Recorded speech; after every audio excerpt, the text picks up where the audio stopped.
Hola amigo de las motos y motores. Tengo que hablar más fuerte porque si no me sale bien el audio. Como estamos afuera, acá en la vereda.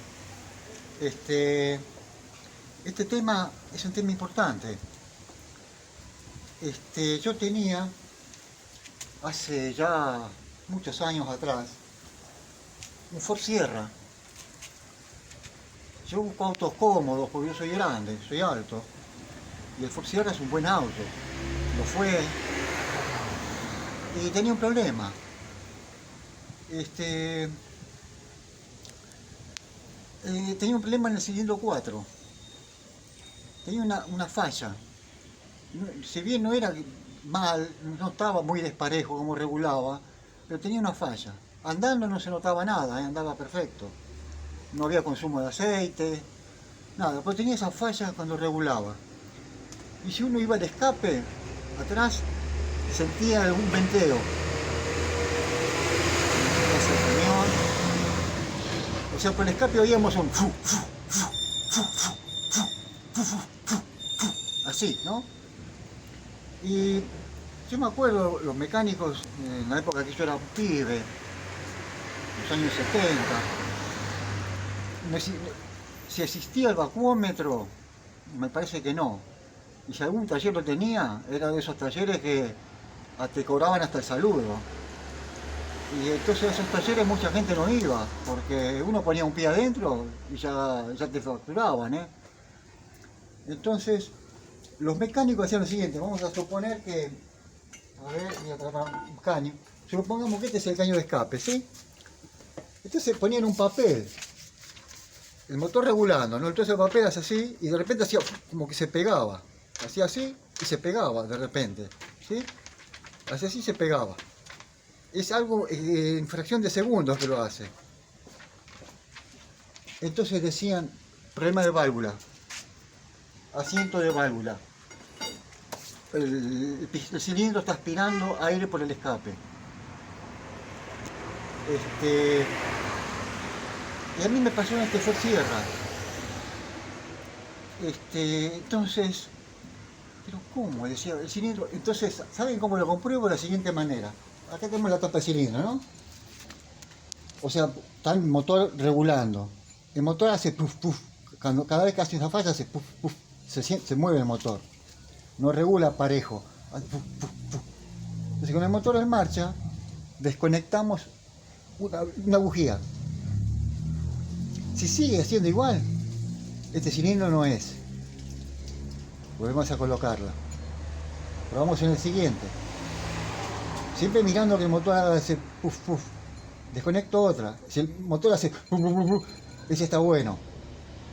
Lo ponemos otra vez. Probamos el otro. Recordemos que el motor está haciendo esto, ¿no? Hay que prestar atención. El sacudón que pega cuando está regulando. Sacamos esta. No pasa nada. El motor sigue haciendo normal ese movimiento.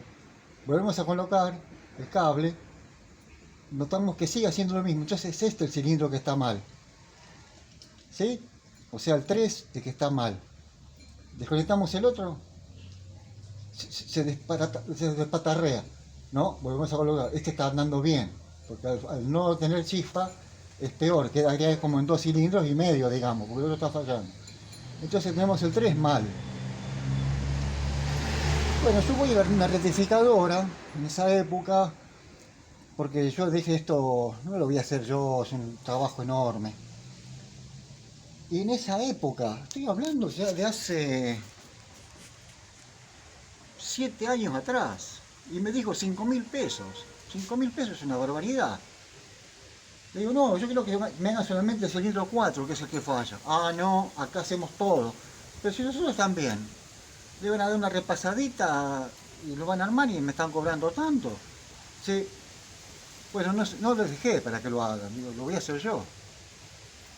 Entonces, ahí viene la otra cosa a lo que iba. Recordamos que estaba el cilindro este mal, que cuando lo desconectaba seguía siendo normal el movimiento. ¿Saben lo que hice? Agarré y saqué la bujía. Saqué la bujía. ¿No? Como si una bujía así. Y la conecté Puse el motor en marcha y la puse afuera, la bujía, así. ¿Saben qué hacía la bujía? La chispa, en lugar de saltar entre los electrodos, iba por dentro. Y eso que eran las 4 bujías que estaban nuevas, uno las veía a simple vista, estaban nuevas. La chispa, en vez de saltar acá entre los electrodos, corría por adentro. ¿Sí? Claro, se ve que al acelerarlo o algo, la chispa saltaría acá, lo sacaba. Lo regulando, la chispa se me iba por a través de la porcelana a ver hacia adentro. Entonces agarré y cambié la bujía, la puse y se solucionó el problema. No tuve más falla. O sea, iba a gastar 5.000 pesos en algo innecesario. Entonces, pero supongamos que tenemos bujía nueva y sigue la falla. Continúa. Como les dije, el vacuómetro es un aparato que es un reloj, ¿sí? Que nos prueba la compresión de cada cilindro. ¿Cómo se prueba? Quito una bujía y ahí conecto el vacuómetro, la manguerita del vacuómetro. Le damos arranque. O sea, si es un 4 cilindros, va a quedar en marcha en 3, porque estamos midiendo este. Cuando el pistón sube, que comprime, si hay una pérdida en la cámara de combustión, el vacuómetro lo va a acusar. ¿Sí? Tenemos una pérdida de compresión. El vacuómetro tiene varias escalas. Una nos puede llegar a decir que es aros o que es asiento de válvula. El asiento de válvula sería esto, ¿ves? Acá tengo mi moto, ¿ves? Esto es el asiento de válvula, ¿eh? Que apoya con el borde de la válvula ¿ven? Esto debe sellar hermético. Hermético tiene que cerrar, para que no tengamos pérdida cuando el pistón comprime. ¿Ven? Esta tiene un pequeño golpe acá, ¿ven? ¿Ven? Tiene un pequeño golpe. Esta está mal. Bueno. Entonces hay que hacer asiento de válvula, una repasada a todo con el azul de Prusia. Se hace toda una repasada. Se pone el azul de Prusia acá y aquí. Se conecta una manguerita acá y se gira. Es una rectificada que le pegamos, ¿sí? Y después esto se prueba dando las 2 válvulas, ¿sí?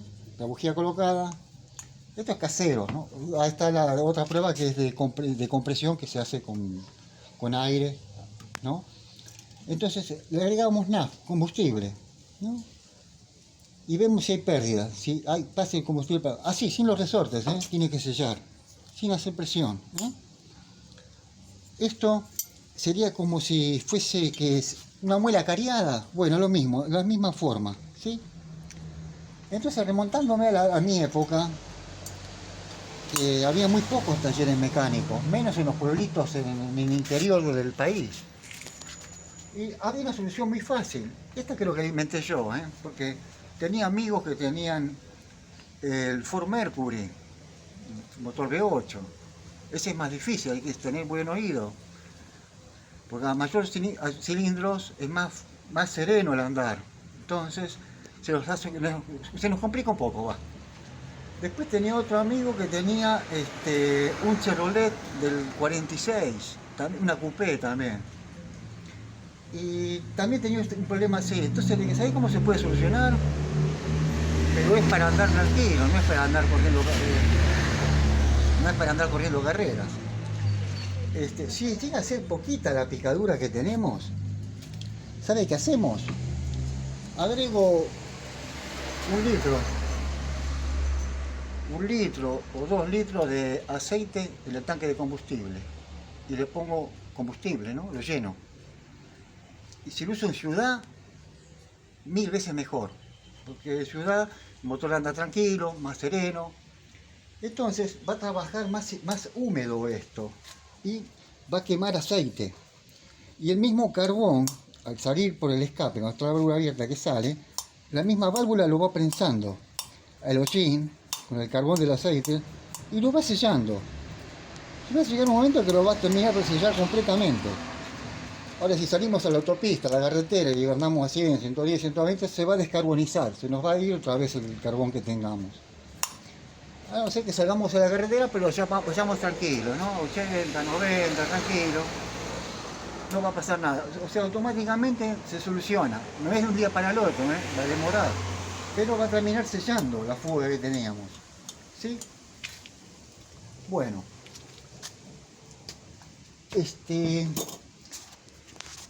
Mi profesor era de mecánica, era un señor que había sido mecánico en la Fuerza Aérea, reparando aviones. Recuerdo, primera clase de él era muy riguroso, porque nos vino diciendo, si un avión se queda, no nos bajemos a empujarlo, no es lo mismo que un auto. Tiene que salir y llegar a destino sin inconvenientes. Entonces la mecánica tenía que ser de 10. Pero como él también era de un pueblito de Santa Fe y sabía cómo era allá en el interior, tenía siempre soluciones mágicas. Bueno, acá tenemos una tapa. Esta tapa no sabemos bien qué problema tiene, porque primero se quemó la junta. Bueno, se quemó la junta, se cambió la junta, se le dio una frenteadita. No sé por qué, si para cobrarlo más. También le dieron acá múltiple. No sé, pero bueno. Y la volvió a armar el muchacho. Lo hizo él, lógico, ¿no? No sé cómo lo hizo. La cuestión es que la hizo él, la apretó, y al poco tiempo no se le sufrió de vuelta a la junta. Se le empezó a mezclar el agua con el aceite. Los generadores son de aluminio. Hay que llevarlo a una máquina de rayos o hacerle las pruebas de compresión a cada uno a ver qué pasa acá. Porque el aluminio a veces tiene una pequeña rajadura que no se ve, pero con el calor dilata, se abre. Podemos tener alguna. Por ejemplo, acá el apoyo de la junta. No, es suciedad. No, es suciedad. Falsa alarma. Bueno, y está en duda. No sabe qué hacer. Vamos a comprar otra junta, le digo. En lugar de, no sé, me tengo que fijar en el manual. Si lleva 5 kilos, y vamos a darle 6, 6,5. Quizás algún tornillo no lo apretaste como corresponde.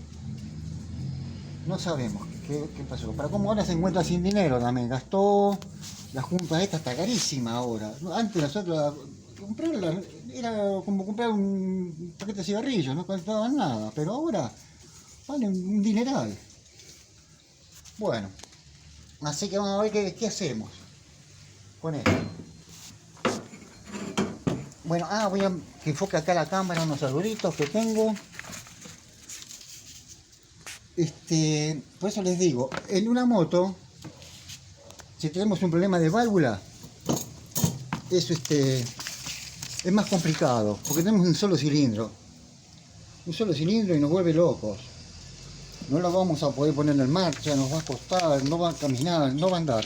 O sea, va a andar pero mal, va a andar temperatura, va a fallar mucho. Pero en cambio en un automóvil, si es uno el que falla, seguimos andando. Hasta muchos ni cuenta se dan. Encienden la radio, escuchan música, y se dan cuenta que el motor está andando mal, está fallando. Bueno, esto es todo por ahora y nos vemos en la próxima. Esto sirve tanto para autos, camiones, motos, para todo, todos los 4 tiempos. Bueno, nos vemos en la próxima, gracias.